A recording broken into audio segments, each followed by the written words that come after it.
बिस्मिल्लाहिर्रहमानिर्रहीम। अस्सलाम वालेकुम। दार अरकम स्कूल जौहर बॉयज़ कैंपस कराची फासलाती तदरीसी प्रोग्राम दौरानिया 2020 ता 2021 मज़मून उर्दू हिस्सा इंशा परदाजी मौजू मुकालमा नवीसी जमात शीशम ताहिश्तम मौलमा सैयदा मुबीन असद। अज़ीज़ तलबा, आपको दार अरकम स्कूल की जानिब से उर्दू की फासलाती तदरीसी प्रोग्राम की क्लास में खुश आमदीद।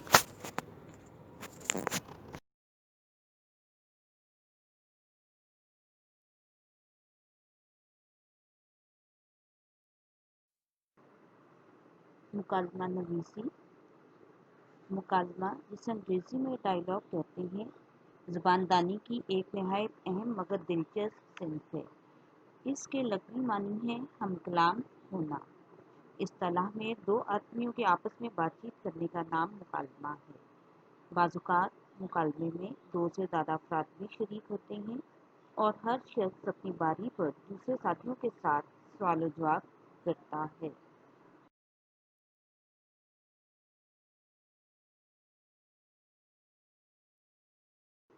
मुकालमा नवीसी के बुनियादी रहनुमा असूल। बोलचाल का अंदाज।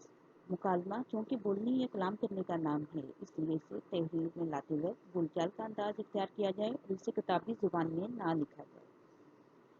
फितरी अंदाज़े गुफ्तगू। मुकालमे की ज़ुबान दिलचस्प और शगुफ्ता होनी चाहिए, लबो लहजा कुदरती हो और अंदाज़े गुफ्तगू रोज़मर्रा तर्ज़ बयान के मुताबिक हो, जैसे हल्की फुल्की बेतकल्लुफ़ बातचीत का होता है। मुखातिब के मर्तबा और मकाम का लिहाज। सवाल जवाब में मुखातिब के मर्तबा मकाम का पूरा लिहाज रखा जाए और उसकी उम्र और हैसियत के मुताबिक गुफ्तगू की जाए। शाइस्तगी का अंदाज। तहजीब व इखलाक के म्यार से गिरा हुआ कोई लफ्ज़ या जुमला ज़ुबान पर ना लाया जाए, बल्कि हर फिक्रा जचे तुले अंदाज में बड़ी शाइस्तगी के साथ अदा किया जाए। बेतकल्लुफ़ी का ख्याल। दो हम उम्र दोस्तों के दरमियान होने वाली गुफ्तगू में दोस्ताना बेतकल्लुफ़ी का रंग ज़रूर झलकना चाहिए, लेकिन इसे आमियाना सूरत कभी इख्तियार ना करनी चाहिए। मुख्तसर, वाज़ह और मौजू के ऐन मुताबिक। जो कुछ कहा जाए मुख्तसर, वाज़ह और मौजू के मुताबिक होना चाहिए, क्योंकि मौजू से हटकर की जाने वाली बातचीत फजूल समझी जाती है। गुफ्तगू की तवालत। साइल और जवाब देने वाले में से किसी की गुफ्तगू ज़्यादा तवील नहीं होनी चाहिए, ताकि वो तकरीर मालूम ना हो। इख्तिताम। मुकालमे को नामुकम्मल सूरत में ख़त्म ना किया जाए, बल्कि इसे किसी अंजाम तक ज़रूर पहुँचाया जाए।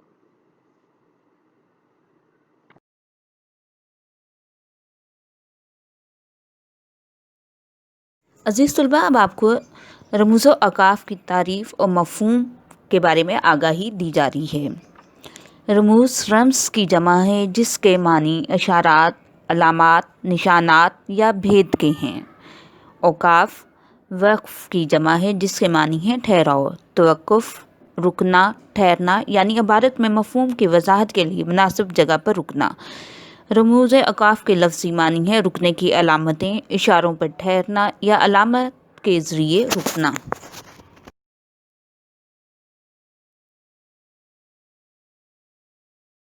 अज़ीज़ तलबा, अलामत वक़्फ़ या अलामत रमूज़ अकाफ़ आपके सामने मौजूद है। नंबर 1 ख़त्मा और उसका निशान भी आपके सामने मौजूद है।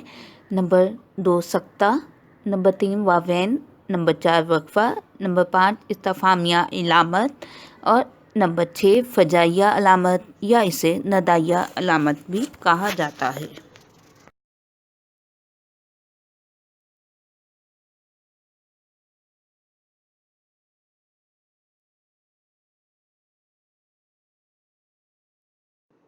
प्यारे बच्चों, मुकालमा नवीसी के बुनियादी और रहनुमा असूलों को मद्देनज़र रखते हुए उस्ताद और शागिर्द के दरमियान मुकालमा तहरीर कीजिए, जिसका मौजू है पाबंदियों पर। आपकी रहनुमाई के लिए एक खाका आपके सामने मौजूद है। उम्मीद है कि आप रमूज़ अकाफ़ का ख़ास ख्याल रखते हुए खुशगति के साथ इसे तहरीर कर सकेंगे। शुक्रिया।